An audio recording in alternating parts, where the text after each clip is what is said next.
Bapak Bukti Gunadi Sadikin, kemudian menjadi Direktur Utama PT Asan Aluminium. Kita berikan tanggung jawab untuk memimpin Kementerian Kesehatan.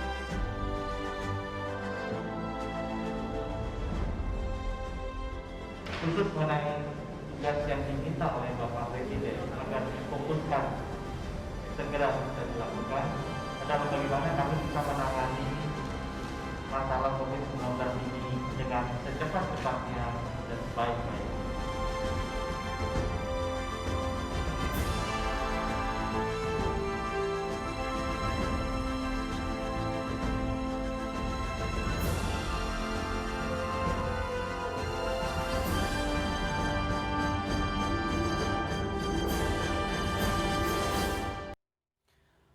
Menghadapi pandemi COVID-19, Presiden Joko Widodo merombak pos Kementerian Kesehatan. Selain kursi Menkes yang diganti, Presiden juga menambah kursi Wakil Menteri Kesehatan. Sebelumnya, latar belakang Menteri Kesehatan baru yang bukan dari kalangan dokter sempat menuai sorotan atau dari kalangan tenaga kesehatan.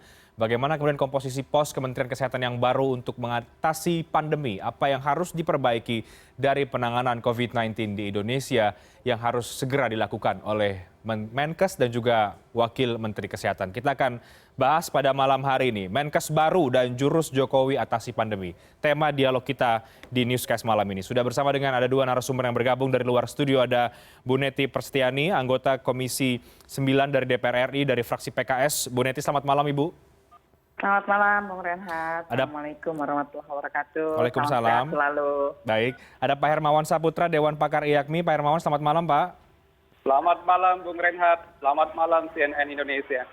Baik, kami juga masih menunggu ada Bung Dhani Amrul Ikhdan, tenaga ahli utama dari kantor staf Presiden yang seharusnya bergabung bersama dengan kami pada malam hari ini. Tapi kita lanjutkan dulu dengan Bu Neti dan juga Pak Hermawan. Saya mau ke Pak Hermawan dulu deh. Pak Hermawan, sudah ada perombakan di pos Kementerian Kesehatan, ada ditambahkan bahkan Wakil Menteri Kesehatan. Kita bicara dulu soal apa pekerjaan rumah yang paling besar yang menanti Menkes dan juga Wamenkes ke depan kalau kita bicara penanganan pandemi COVID-19. Ada dua isu utama ini Bung Renhat. Pertama adalah isu taktis, yang kedua isu teknis. Nah ini yang menjadi catatan yang sekaligus harus dibenahi oleh menteri yang baru. Pertama dari isu taktis, betapa sekarang ini dengan adanya pandemi ada ujian untuk komunikasi, koordinasi dan konsolidasi antar kementerian lembaga, termasuk antar menteri dengan presiden dan masyarakat. Nah hal-hal yang sifatnya taktis ini memang agak lemah dimunculkan oleh menteri sebelumnya, karena berkaitan dengan komunikasi publik, kemudian juga koordinasi dan bagaimana Kementerian Kesehatan memainkan instrumen karena sektor kesehatan adalah leading sektor di saat pandemi seperti ini.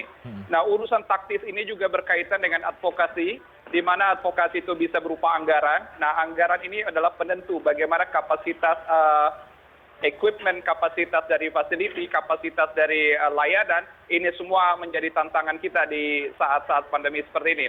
Yang kedua berkaitan dengan teknis. Nah teknis ini menyangkut program kesehatan Bung Reinhardt. Saat pandemi COVID ini tidak hanya COVID menjadi masalah kita, tetapi pukulan itu menjadi multiple burden, di mana kasus-kasus kesehatan yang tadinya menjadi pembunuh nomor 1 sampai 2019 seperti penyakit jantung, stroke, kemudian juga diabetes dan beberapa penyakit menular seperti HIV, juga tuberkulosis, ini masih menjadi masalah besar. Nah ketika masalah COVID bertambah menjadi lebih besar, penyakit yang memang sudah eksis sebelumnya ini. Nah disinilah tantangan program yang tidak hanya harus diselesaikan secara provider based, tetapi community based. Upaya kesehatan perorangan selama ini menjadi concern di Kementerian Kesehatan. Ke depan, balancing bahkan harus utamakan, itu adalah upaya kesehatan masyarakat atau UKM. Nah di dalam distribusi penganggaran pun cerminannya demikian, bahwa UKP atau upaya kesehatan per orang ini jauh lebih mendominasi ketimbang upaya kesehatan masyarakat, padahal pengendalian di masyarakatlah yang akan menentukan keberhasilan kita menangani COVID juga ke depan ini, Bung Reinhardt. Oke, vaksin dan juga teknis. Kita coba bicara dulu yang vaksin deh, Pak Hermawan. Ujian komunikasi koordinasi. Anda melihat koordinasi yang sebelumnya memang seperti apa? Koordinasi dengan lembaga yang mana? Karena kan Kemenkes adalah leading sektor. Nah, ini yang kemudian kalau melihat dari komposisi yang baru ini, optimisme Anda seperti apa? Contoh ya, selama ini komunikasi pengadaan vaksin itu tidak selalu melewati jalur Kemenkes. Ada jalur-jalur BUMN, ada jalur-jalur lain yang terlibat dalam komunikasi pengadaan vaksin. Maka ketika Menkes yang baru dari Kementerian BUMN, sebelumnya Wamen BUMN, maka ini menjadi sebuah tantangan sekaligus peluang. Tantangan karena Kemenkes menjadi identitas baru beliau, tetapi peluang karena beliau sudah mengawali ini sebagai Wamen BUMN. Kita mengetahui bersama betapa Kementerian BUMN sangat terlibat jauh termasuk dalam upaya pengadaan fasilitas seperti Wisma Atlet, kemudian juga berbagai daya dukung kesehatan yang lain dalam penanganan COVID. Nah ini yang kita sebut dengan konsolidasi koordinasi dan sifatnya taktis. Kementerian Kesehatan dengan Pak Budi sekarang itu memiliki peluang itu. Walaupun banyak catatan juga di aspek teknis, seperti yang saya sampaikan tadi.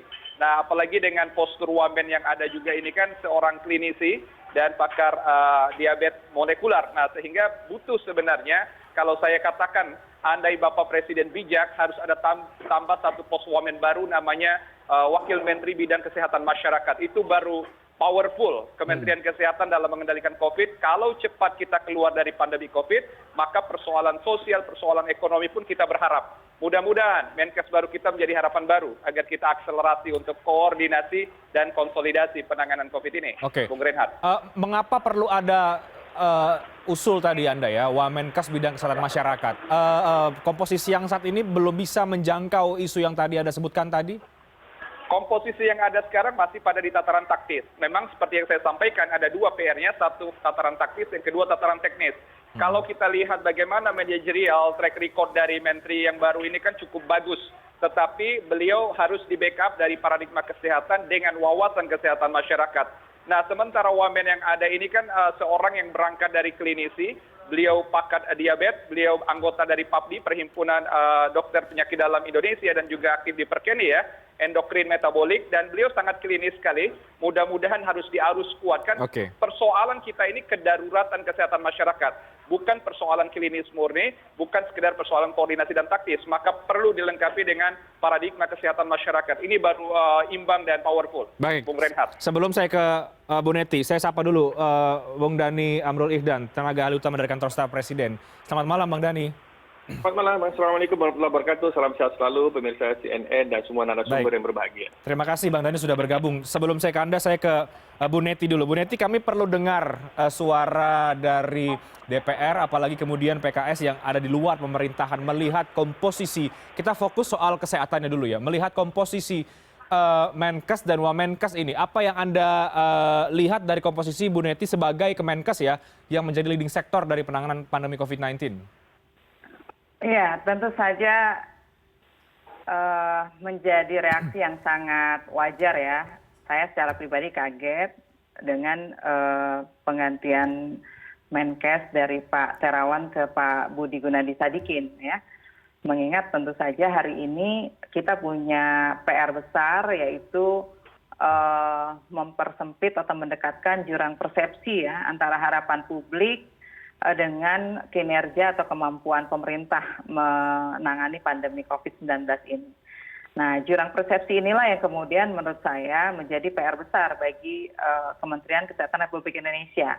Nah, ketika kemudian ada pergantian Menteri Kesehatan yang sebelumnya adalah Wamen BUMN, tentu reaksi yang sangat wajar dan spontan ya, kaget ya. Kenapa? Karena mungkin ini baru kali pertama ya Kementerian Kesehatan Republik Indonesia digawangi oleh orang yang tidak berlatar belakang kesehatan. Jadi artinya pertanyaan yang sangat mendasar akan dibawa kemana ya pembangunan kesehatan nasional ini. Gitu. Kenapa? Karena hari ini kita memiliki batu uji yang bernama pandemi COVID-19 dan ini menjadi ujian kebangsaan ya bagi kita dan tentu saja ini menjadi pertaruhan. Jadi kalau kemarin Pak Terawan digantikan oleh Pak Budi Gunadi Sadikin, asumsinya adalah ada hal-hal yang harus diperbaiki gitu ya oleh Menkes baru. Ya. Nah ini yang kemudian menurut saya harus dibuktikan ya, menjawab keraguan, kegalauan masyarakat begitu ya, tentang latar belakang beliau ya sebagai Menkes seperti itu. Meskipun sudah ada posisi Wamenkes sebetulnya Bu Neti yang berlatar belakang dari kesehatan. Ya, tentu ini memerlukan pembuktian ya, Bung Reinhardt, seperti itu. Kalau tadi Pak Hermawan mengatakan bahwa Wamen berlatar belakang ahli diabetes molekular gitu, ya sebetulnya yang hari ini kita nantikan adalah bagaimana kemudian public health ya, kesehatan masyarakat ini menjadi salah satu pilar ya kesehatan di tanah air ya. Terbukti ketika kita dipukul pandemi, ya berbagai sektor kehidupan bukan hanya kesehatan akhirnya juga terkena dampaknya ya. Nah ini yang kemudian menurut saya menjadi catatan penting dari pergantian Menkes yang baru. Baik, Bu Neti, jadi Anda meragukan Menkes yang baru ini dengan latar belakang yang bukan dari tenaga kesehatan? Ya tentu saja kekagetan itu sangat wajar ya, Bung Reinhardt ya, dan tentu saja saya harus mengatakan ini adalah hak prerogatif presiden ya untuk mengganti kabinetnya. Jadi artinya ya sekarang kita tinggal tunggu bagaimana kerja dan pembuktian yang bisa dilakukan oleh Menkes yang baru Pak Budi Gunadi Sadikin, seperti apa blueprint pembangunan kesehatan Indonesia ke depan, ya apalagi kita belum selesai ya, belum keluar dari masa pandemi ya. Sehingga inilah yang kemudian ditunggu-tunggu oleh masyarakat. Apalagi pergantiannya ini pada saat pandemi, kalau kita lihat kurvanya melonjak eksponensial ya, dan begitu banyak persoalan yang harus diselesaikan. Tentu saja saya sepakat dengan Pak Hermawan tadi, persoalan kesehatan kita bukan hanya pandemi COVID ya, tapi juga permasalahan kesehatan seperti penyakit menular, penyakit tidak menular, pemerataan SDM kesehatan ya, infrastruktur yang lain. Tentu ini bukan perkara yang mudah ya. Tantangannya ini cukup besar seperti itu kalau kita bicara tentang kesehatan di tanah air. Ya, pertanyaan Bu Neti tadi akan dibawa kemana kemudian kesehatan kita ini, pandemi COVID penanganan ini nanti akan dijawab oleh Bung Dhani Amrul Ihdan, juga merespon diskusi kita sejak tadi. Kami akan segera kembali, tapi usai jeda tetap bersama kami di CNN Indonesia Newscast.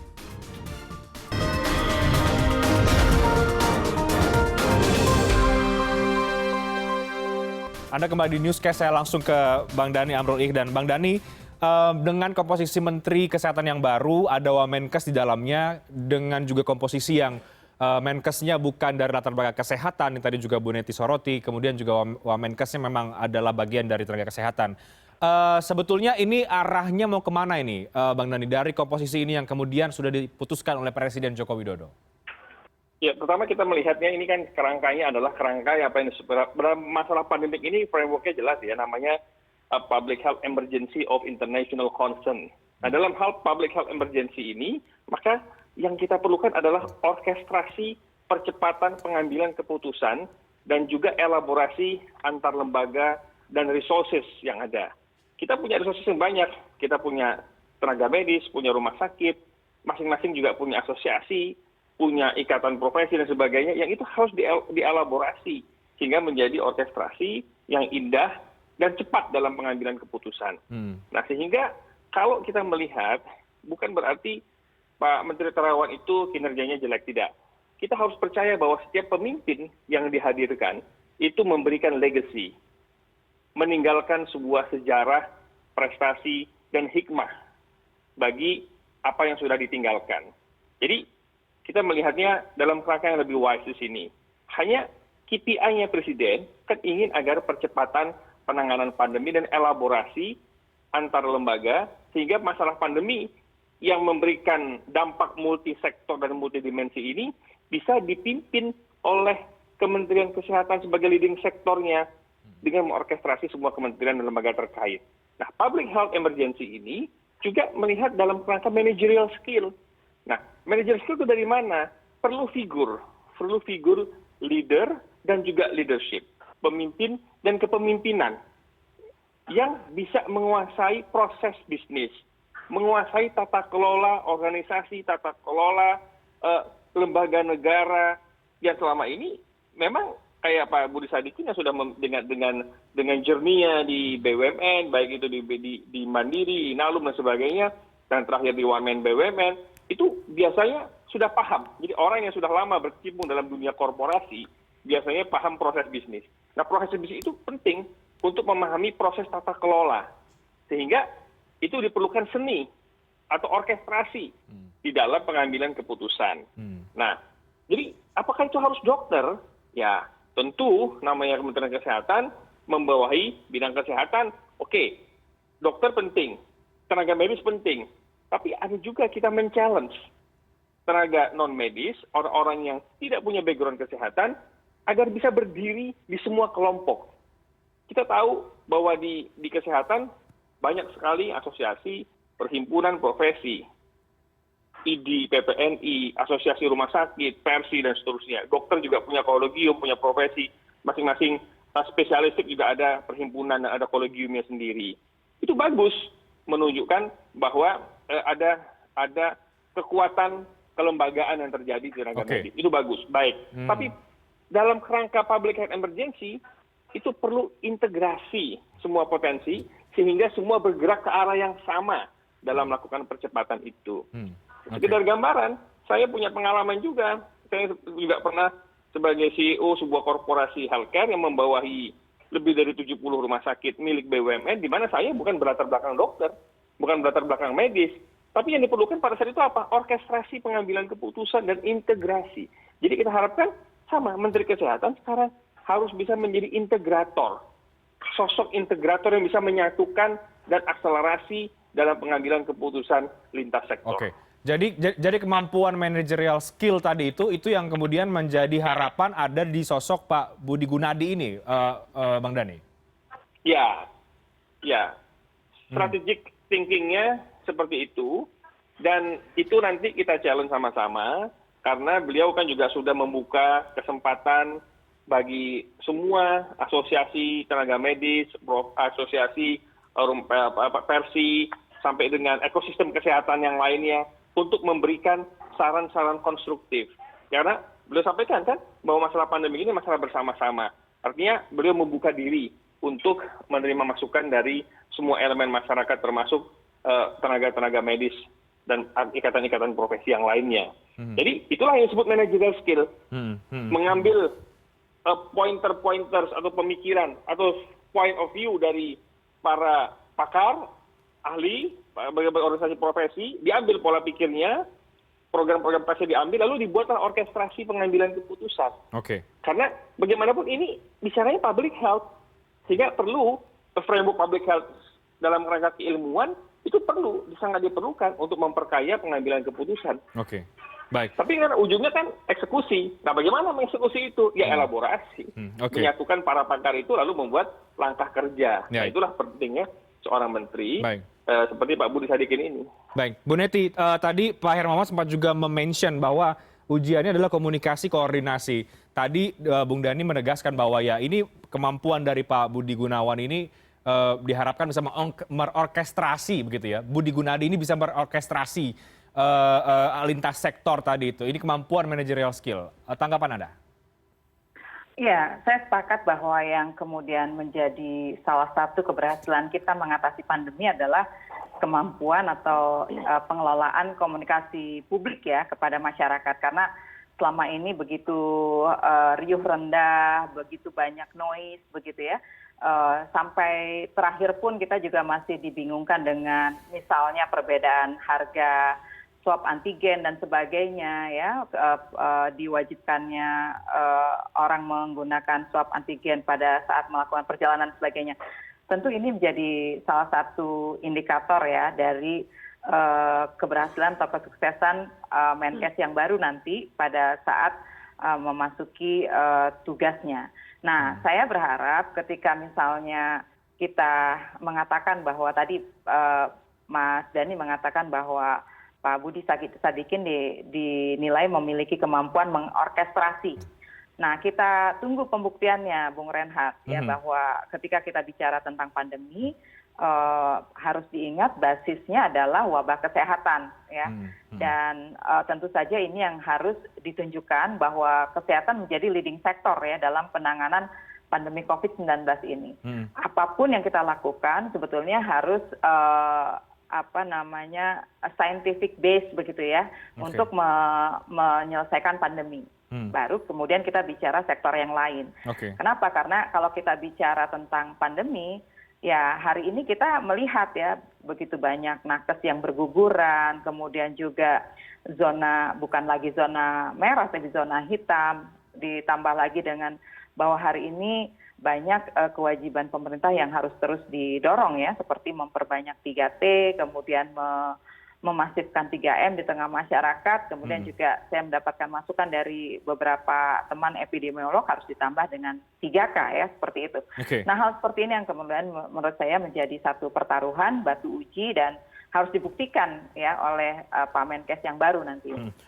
Bu Neti, tadi Anda mengatakan kesehatan menjadi leading sektor, bukan menjadi sebaliknya begitu ya, baru ke sektor yang lain. Apakah ini yang Anda maksud, Anda melihat komposisi ini justru bolak-balik ini? Mungkin sektor yang lain yang diutamakan, kemudian kesehatan baru yang kedua gitu. Mungkin sektor ekonomi kah atau apa?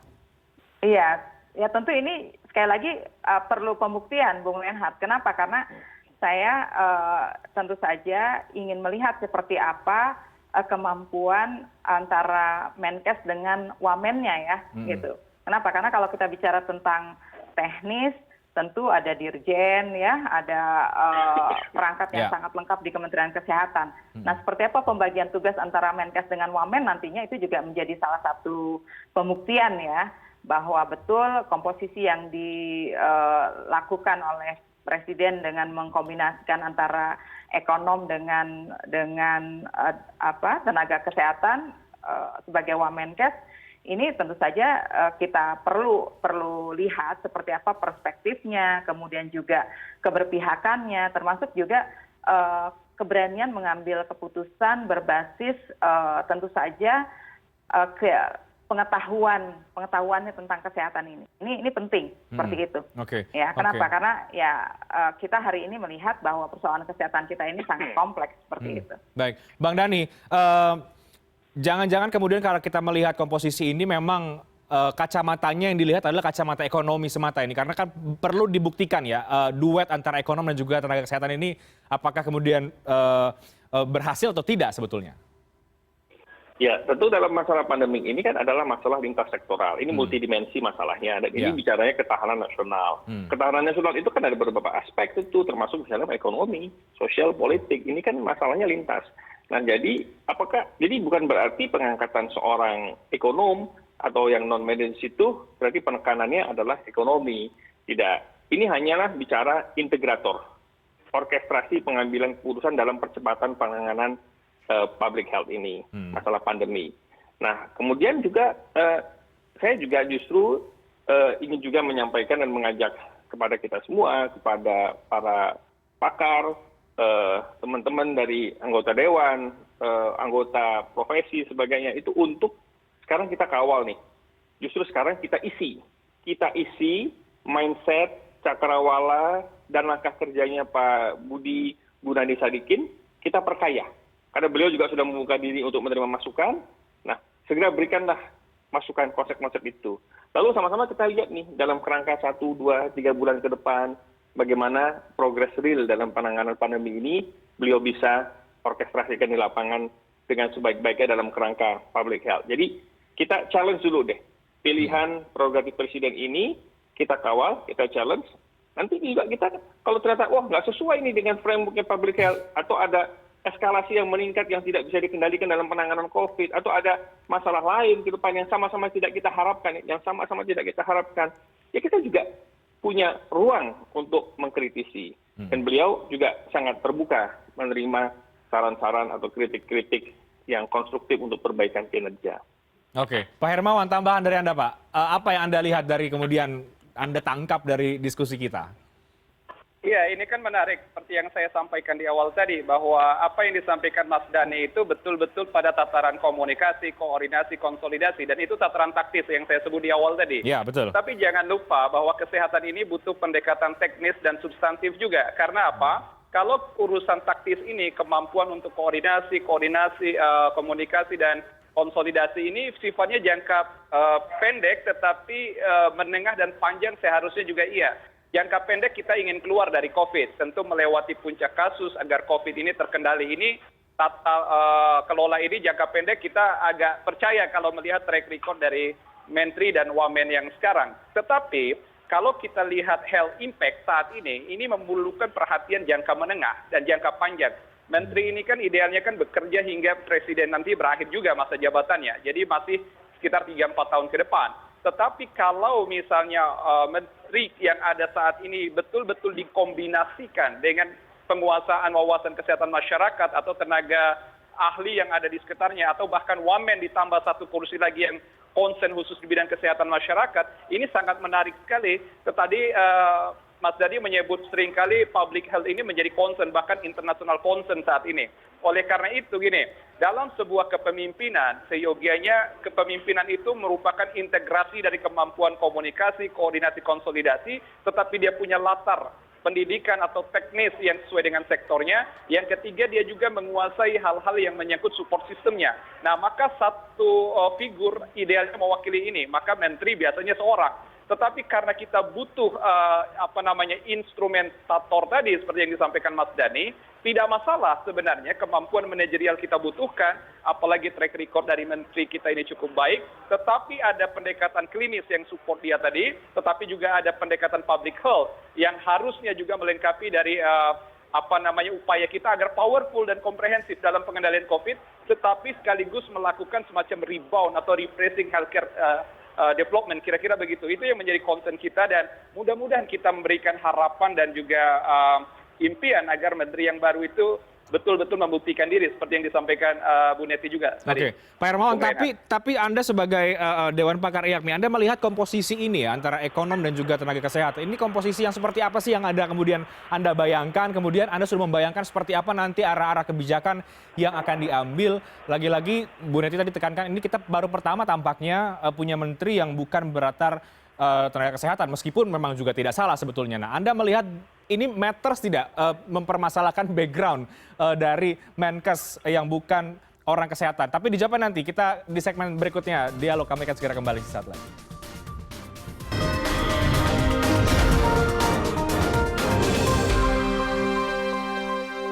Baik, segmen terakhir dari dialog kita masih membahas komposisi Menteri Pak Jokowi di bidang kesehatan. Ada Pak Budi Gunadi Sadikin dan juga Dr. Dante yang juga menuai banyak sorotan dari masyarakat. Saya ke Pak Hermawan lagi. Pak Hermawan, ini kan sejak kemarin ditunjuk oleh Presiden bahwa Menkes adalah Pak Budi Sadikin begitu. Sebelum akhirnya kita tahu ada Wamenkesnya juga. Ini kan bahkan di sosmed juga agak cukup ramai ini melihat wah Menkes kok latar belakangnya dan segala macam. Ini juga kemudian menjadi diskusi kita sejak tadi. Tapi kalau kita masih membahas soal latar belakang dan lain sebagainya, Pak Hermawan, apakah memang itu menjadi isu ya, menjadi hal yang sangat matter sebetulnya kalau kita bicara soal penanganan pandemi COVID-19 ke depan? Ya, jadi memang tergantung dari tujuan Bapak Presiden. Kalau Bapak Presiden ingin cepat mendapatkan tujuan jangka pendek, ya tentu akan disesuaikan model kepemimpinan yang diharapkan. Demikian juga kalau Bapak Presiden ingin berkaitan dengan tujuan jangka menengah dan jangka panjang. Tetapi kalau dari komposisi yang ada ini tentu kami melihatnya Bapak Presiden ingin menyasar pencapaian tujuan jangka pendek, yaitu kita betul-betul mampu mengendalikan pandemi COVID, proses-proses vaksinasi berjalan dengan lancar, konsolidasi internal maupun komunikasi eksternal berjalan dengan baik. Kalau itu yang menjadi sasaran Presiden, ya kita apresiasi dan memang kita menghormati, karena ini bagian dari hak prerogatif Presiden. Ya. Kami dari Ikatan Ahli Kesehatan Masyarakat Indonesia tentu saja mendukung dan berharap agar tujuan Presiden ini dapat dicapai. Tetapi pun kami memberikan beberapa catatan, sekaligus untuk melengkapi upaya Presiden ini, agar juga memperhatikan sasaran jangka menengahnya. Apa jangka menengahnya? Adalah problem-problem yang berkaitan dengan health impact because pandemic ini. Bagaimana dampak kesehatan ini tidak hanya berkaitan dengan COVID, tetapi menyangkut keseluruhan sistem kesehatan, sumber daya kesehatan, permasalahan kesehatan baik penyakit tidak menular maupun penyakit menular lain, dan juga berkaitan dengan pooling resources ya, konsolidasi di antara organisasi profesi dan beberapa PR, termasuk dalam hal ini kemarin ada tantangan di aspek Konsil Kedokteran Indonesia, Konsil Tenaga Kesehatan Indonesia yang masih menjadi PR dari Menteri Terawan yang lama, mudah-mudahan sekarang segera dirampungkan. Ini semua ditunggu oleh seluruh sumber daya kesehatan yang kita harapkan ini tidak hanya persoalan taktis jangka pendek, tetapi juga jangka menengah. Nah, untuk itulah kami berharap agar Bapak Presiden melengkapi juga tujuan jangka menengah ini dari aspek kesehatan masyarakat itu sendiri. Karena problem hari ini adalah problem kesehatan masyarakat, problem nanti jangka menengah dan bahkan jangka panjang pun adalah problem kesehatan masyarakat. Jadi tidak hanya persoalan taktis manajerial, tidak hanya persoalan klinis berkaitan dengan uji vaksin dan tata kelolanya nanti, tapi urusan substantif adalah pooling resources in healthcare itu sendiri. Nah ini yang kami harapkan, sehingga banyak sekali PR. Misalnya satu lagi nih, problem bagaimana INACBGs ya, Indonesian Case Based Group yang dikelola di dalam bentuk JKN, Jaminan Kesehatan Nasional oleh BPJS, ini akan menjadi tanda kutip ya, bom waktu kalau tidak dirancang dari sekarang. Problem-problem penyakit tidak menular akan bertambah besar nanti, walaupun pandemi COVID sudah lewat. Nah, kalau penyakit menular ini di-cover dengan kalkulasi ekonometrik yang ada hari ini, maka sebenarnya sistem kesehatan kita juga akan jebol. Nah, pemahaman ini harus melibatkan peran kesehatan masyarakat. Memang orang berlatar belakang kesehatan masyarakat. Inilah yang kita harapkan jangka menengah. Karena tidak hanya persoalan COVID jangka pendek, tapi juga persoalan implikasi kesehatan jangka panjang dan menengah ini. Ini yang menjadi catatan kita. Oke, baik. Jadi tetap ya mengusulkan bahwa ada jabatan baru Wamenkes bidang kesehatan masyarakat, begitu ya, Pak Hermawan? Kalau pilihannya untuk powerful dan useful, ya demikian. Mudah-mudahan Mas Dhani bisa ikut mendorong. Ya. Sebelum ke Bang Dhani, Bu Neti bagaimana? Kita bicara kemudian ke depan. Ini kita jadikan ini sebagai momentum ya, bahwa sudah ada menteri yang baru dengan plus minusnya, ada Wamenkes juga yang baru. Ini sudah mau berganti tahun juga. Tentu kita berharap 2021 ada perbaikan di semua sektor, terutama di bidang kesehatan. Jadi fokus yang harus dilakukan dari kacamata Anda, dari teman-teman PKS untuk pemerintah, untuk Menteri Kesehatan, apa di bidang ini? Ya, tentu saja sebagai mitra di Komisi 9 DPR RI, saya berharap Menkes dan Wamen ya, ini duet yang harus bisa membuktikan, merebut hati masyarakat, menjawab kegelisahan publik bahwa KPI pertama mereka adalah bagaimana penanganan pandemi COVID ini bisa berjalan dengan baik. Ya. Karena selama ini itulah yang kemudian menjadi pertaruhan ya bagi sistem ketahanan kesehatan nasional kita. Nah, kalau batu uji yang pertama atau KPI ini bisa dibuktikan, ya tentu saja tantangan berikutnya jangka menengah, jangka panjang, seperti bagaimana mengentaskan stunting, ya penyakit tidak menular, sistem jaminan kesehatan nasional, ini menjadi batu uji berikutnya seperti itu. Sehingga saya hari ini hanya bisa mengatakan selamat bekerja Pak Menkes. Buktikan bahwa penanganan pandemi ini betul-betul bisa dilakukan dengan sebuah orkestra yang menghasilkan penanganan secara komprehensif ya dan berbasis kesehatan seperti itu. Oke. Nah, indikator penanganan baik ini dari kacamata Anda apa, Bu Neti? Ya, kalau kita bicara secara saintifik, ya kita harus melihat indikator ini misalnya ada penurunan kasus secara signifikan ya, karena hari ini kan kasus kita melonjak secara eksponensial. Ya. Termasuk kemudian pelaksanaan 3T ini bisa dilakukan secara masif. Masyarakat bisa mengikuti tes atau pemeriksaan. Seperti kemarin klaster pilkada luar biasa, ya banyak memakan korban. Dan berikutnya tentu saja kalau kita bicara indikatornya adalah penanganan pandemi, maka bagaimana caranya agar pelindungan terhadap tenaga kesehatan, dokter, perawat, bidan ini bisa dilakukan secara seksama ya. Kita sudah kehilangan lebih dari 300 tenaga kesehatan baik dokter dan perawat. Dan kita menyadari mencetak tenaga kesehatan itu memerlukan waktu dan proses yang sangat panjang. Ini juga menjadi satu hal yang harus dibuktikan oleh Menkes ya. Nah, kemudian ke depan akan dibukanya pendidikan atau pembelajaran offline. Seperti apa kemudian kebijakan yang akan diambil oleh Menteri Kesehatan terkait dengan keselamatan anak-anak calon pemimpin masa depan. Nah, hal seperti ini tentu saja harus bisa dibangun dengan skema kolaborasi optimal ya antar kementerian dan lembaga. Termasuk sengkarut dan kekisruhan vaksin yang membetot perhatian masyarakat dan juga media kemarin. Ini juga menjadi pertaruhan. Jadi ada banyak ya Bu Neti untuk bisa menjawab keraguan Anda terhadap Menkes yang baru. Betul. Saya ke Bung Dhani. Bung Dhani, pilihan Pak Jokowi dengan format baru ini, dengan jurus baru ini, Menkes dan Wamenkes, Pak Budi Sadikin dan juga Dr. Dante, harus dibuktikan, Bung Dhani? Ya, tentu bahwa Menteri Kesehatan yang baru beserta Wamen tentu harus menyiapkan langkah kerja yang terstruktur, yang terukur, yang bisa dilihat skala prioritasnya bagi publik. Karena tadi yang saya sampaikan ini masalah public health emergency of international concern, dan ini menjadi concern semua pihak. Compliance-nya Kemenkes terhadap WHO dan konsistensinya Kemenkes dalam menjalankan program public health ini dalam masa pandemik itu menjadi key success factor. Key success factor kedua adalah elaborasi dan orkestrasi antara kementerian dan lembaga yang diperankan oleh Kementerian Kesehatan sebagai lead sektornya. Yang ketiga adalah yang paling penting lagi, kalau tadi Mas Herwan mengusulkan untuk ada Wamen Wamen bidang pelayanan publik ya, pelayanan kesehatan ya. Kesehatan masyarakat. Kesehatan masyarakat ya, kesehatan masyarakat khusus spesifik di situ.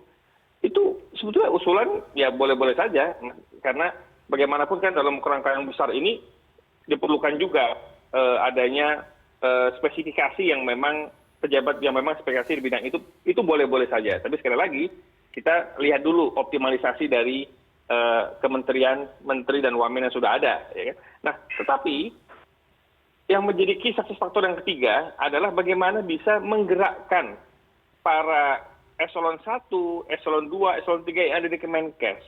Itu dari mulai eselon 1, 2, 3 yang di Kemenkes dan seterusnya sampai dengan kepala-kepala dinas. Itu mereka adalah pakar-pakar. Mereka juga adalah orang-orang yang ahli di bidang public health. Sudah mengalami journey di dalam public health, di dalam pelayanan masyarakat, di dalam kesehatan publik, dari mulai program stunting, program rumah sakit dan seterusnya. Mereka adalah orang-orang praktisi yang sesungguhnya sudah berdedikasi untuk Indonesia, terusnya dalam masa pandemi ini. Nah, tinggal kita optimalkan peranan pejabat internal. Jadi yang kita harapkan juga adalah bagaimana resources internal bisa dioptimalkan, bisa di-empower untuk mensupport kebijakan besar Menteri dan Wamen untuk mensukseskan program besar visi misi Bapak Presiden dalam penanganan pandemi ini. Itu kisah sukses faktor yang ketiga. Insya Allah ini bisa berjalan dengan baik dan kita sama-sama kawal dan berikan kritik yang konstruktif untuk kabinet baru ini. Jadi Bang Dhani tampaknya sangat optimistis ini ya Bang? Insya Allah kita optimis, tapi optimis itu harus dimulai dulu dengan berpikir positif dulu, Pak. Kita berpikir positif bahwa ini adalah pilihan yang terbaik yang dilakukan oleh Bapak Presiden dalam kerangka percepatan. Tapi sekali lagi, ini adalah ikhtiar kita bersama yang perlu kita kawal secara bersama-sama juga. Terima kasih. Ada yang mau menanggapi tadi tampaknya Pak Hermawan? Ya, ini saya izin menyampaikan di sini ya, ini menjadi tantangan nyata dari Menteri dan Wamenteri yang baru nih dalam 1-2 hari ini.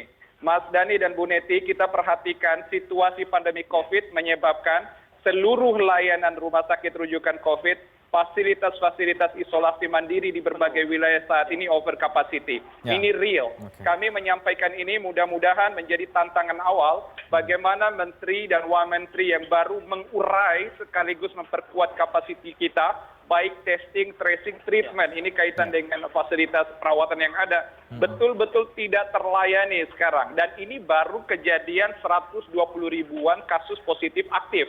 Apalagi kalau nanti di Januari, kami tidak ingin tentu. Tapi dari semua forecasting kita terkait dengan resiko transmisi ini, di Januari nanti boleh jadi kasus akan signifikan. Dan udah pasti kapasitas kita bukan lagi udah full, tetapi udah meluber kemana-mana, tidak akan tertangani. Dan ini tantangan yang paling pendek, jangka pendek yang harus diinstrumentasi oleh Menteri yang baru. Mudah-mudahan dua orang pemimpin di bidang kesehatan ini betul-betul membuktikan ini dalam beberapa minggu dan waktu ke depan ini, Bung Renhat. Menarik diskusi kita, tapi sayangnya sangat terbatas waktunya ini, Bapak dan juga Ibu.